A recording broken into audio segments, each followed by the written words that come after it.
Dr. Barry Melbourne, welcome to this long and convoluted story. It's all taken place over the last couple of years in Bendigo, which is about 2.5 hours drive from outside Melbourne metropolitan city. It's about Julie, one woman in the wrong place at the wrong time, got dragged into political unrest in Bendigo and was taken totally out of context, and of course was taken advantage by barristers, solicitors and the Bar Association in general, which went into action to rip her off, destroy her and eventually bankrupt her, all unlawfully and through nothing more than corruption. Now, when we mention lawyers and barristers as being corrupt, majority possibly are.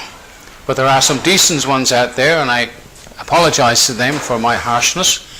But for the corrupt ones, it's time you handed yourselves in, because you are in contempt of our Constitution, Section 44, which makes you of your loyalty to a foreign power. You're actually committing treason. It's a prison of treason by not taking an oath of office, which has been removed from our Constitution and from the Justice Act 1903, 78B, which removed the oath of office. You are all acting unlawfully and therefore committing fraud, including treason. So hand yourselves in, because quite a few of you, and some of you in this story, already have been charged with treason by grand jury, which your case is pending in the Supreme Court, but due to corruption, nobody's prepared to run with it. Julie, when did all this start? I mean, it's been going on for a while, and you've been with a number of different solicitors, which they all haven't done the right thing by you, just other than charge you lots of money. Would that be fair enough to say?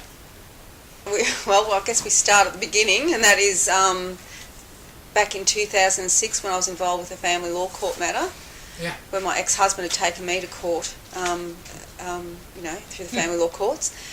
And I'd actually attended Gal Bell and O'Brien solicitors in Melbourne to act for me, and Elizabeth Gray was my solicitor.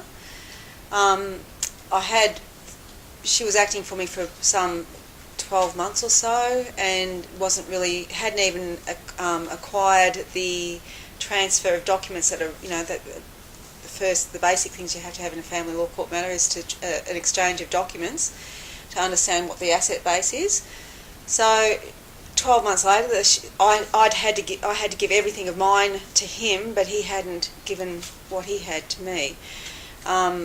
So I'd actually found out that my ex-husband had multiple bank accounts that I hadn't known about, and I'd found bits and pieces of accounts that showed about $1 million being transferred through these accounts that I hadn't been told about, and overseas shares and investments that I hadn't been told about, and all these people's names that I had never heard of that he was involved with. I'd spoken to the police, and they said he was known to them, that he was working with a group of people who were that they were con artists from New Zealand. He was from New Zealand as well, and he they said that he had 27 different aliases that they knew of, and that 27 different aliases, and I'd found something like, like I said, it was about $1 million going through about 20 bank accounts that I hadn't seen. So I had very good reason to need his documents. The solicitors just wouldn't pursue them. They refused to pursue them. So I left Gal Bell and O'Brien, went to Michael Mapleston, and when I started, Michael Mapleston from the start was very, very, very rude to me and very unpleasant. So I stayed with him for a couple of months, and then went to Kennedy Wise it was then. Yeah. It's now called Kennedy Lawyers, and I had Suzanne Kung as my solicitor, and Olivia Grobtuck, one of the associates, was also involved. And in about August of 2017, by the way, by then I'd been diagnosed with chronic fatigue. I'd been feeling very sick for a while, and was diagnosed with chronic fatigue, which is a neurological illness, and was having treatment for that. It's called the Marshall Protocol, which it required me to take up to 20 tablets a day, injections in the stomach. I was extremely, extremely unwell, and I'd also been having after treatment and small operations for cancer at the time. I had children at home, so I was in a pretty bad way. And this solicitor, even though I'd been paying her account, and she told me in about August that they would cease to act for me a few months outside the main court case if I didn't sign up to this litigation funding group we called Impact Capital, and that she told me that she'd already gone and given them all my details, banking, financials, private person, the whole lot, all my details that she'd already given to them, that if I didn't do as she was told, I would cease to act. So she said she gave me a card with the phone number on it of the person to contact, Paul Scally, and the card indicated that they were in Sydney. And so I contacted him. He sent me the documents, and he agreed that he'd already spoken to Suzanne Kung. They sent me the documents. I signed them and sent them back. And because Suzanne had assured me that, we'd sort it all out within a couple of months and it would all be over, and I could pay it out and it would be done. Well, as soon as I did that, they began to ramp up the bills, and it went up to about $100,000 within a couple of months. For nothing. They did nothing for me. They hadn't even attended court at that stage. And they just outrageous what was happening. And I left there. In the end, they ceased to act for me anyway, right before the court case. Right, just weeks just out, like a couple of weeks outside the court case, they ceased to act for me. So I was left with this massive bill and no way out of it. During the course of getting this finance through and different stages of that finance, I spoke to this Paul Scally, and he told me, he actually disclosed to me that they couldn't extend the amount of money that they were giving me because, and this is at the request of the solicitors, not me, that they couldn't extend the amount because there was already a pre-existing amount, a loan, with Galbally and O'Brien. That you knew nothing that about? I had not authorised. And it was around $20,000, about $26,000 if I rightly remember, and it was accruing massive interest and fees and charges in my name, and I hadn't authorised it. And so when I challenged him about it, I said, I've never borrowed. He was insistent that I owed them this money to Galbally and O'Brien. And I said, but I had made arrangements, I had pre-arrangements to pay their account at the end of the court case. That was the arrangement. And he said, well, do you have the costs agreement? And I said, no, she wouldn't give it to me. And he said, well, you need to get your cost agreement. So I went back to Galbally and O'Brien, and they refused to give me a copy of my costs agreement. And what I think happened was that there was a document there that I had about some sort of payment or finance that they were wanting me to sign. And initially I signed it, and then I said, no, I don't want that. And I had a witness with me at the time, and we both crossed it out and signed, and I said, and initialed it and said, no, I do not require this finance. And it appears what Galbally and O'Brien did was they either removed what I'd written and what the witness had written, and they've used that document to get finance in my name. Now, when I went to Michael Mapleson, which was that was in 2000, early in 2000, I think it was about May of 2007,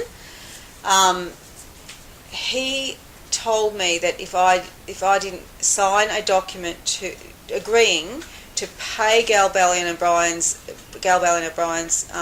fee by a certain date, that they would sue me. They would take me to court and sue me. So I signed it, and I said, I'm happy to do that, And the day after, they sued me. And what I understand is that, from what I understand, because by me signing that, that's an admission that I owe them money. Yeah. So they sued me. Now, little did I know that they also had finance in my name, with an unauthorised finance in my name, at the same time that they sued me, and at the same time that I'd signed an agreement to pay them. So they borrowed money in your name?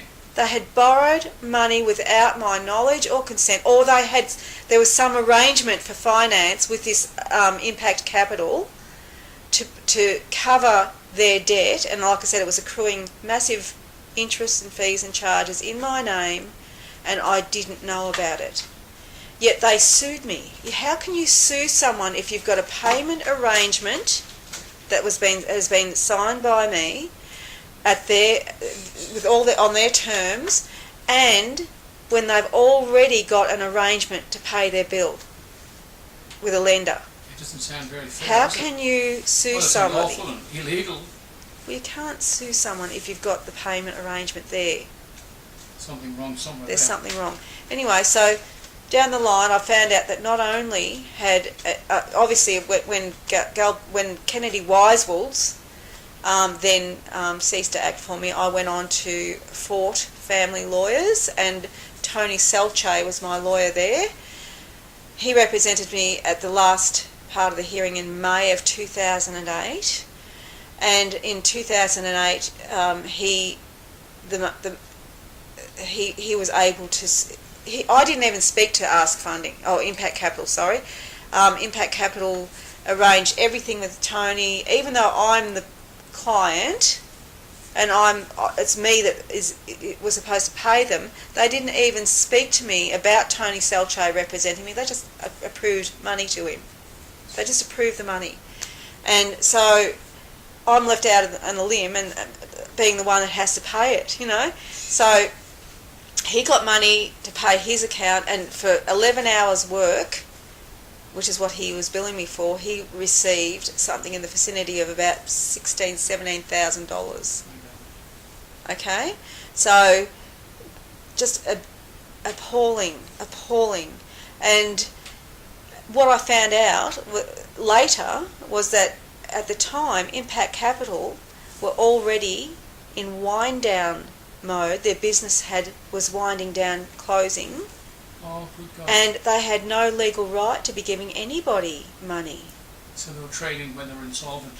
Or they're trading when they're in wind down mode. Oh, yeah. Okay, the other point was that by the end of this, by the time they'd finished, the bill to Impact Capital was around $120,000, and my credit limit, or my capacity for credit, had been exceeded by 400%. They all knew it, and they still did that to me. They all knew I was very unwell, to the point where I could hardly speak. You had stated that. I was oh yes, I had. They made me produce doctor's reports, so I had all that, and they knew exactly what they were doing to me. They were taking advantage So of your they knew understanding, exactly. and you've actually told them They in knew writing. exactly what they were doing to me.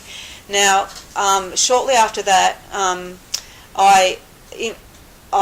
when the court case was finished, I went on to engage a solicitor in Bendigo, Tony Che, who looked at it, and he was horrified at what was going on. He could see what they were doing, what they'd done to me that was really wrong, and he never explained it to me. But all of a sudden, that bill reduced down to $30,000 without any explanation to me.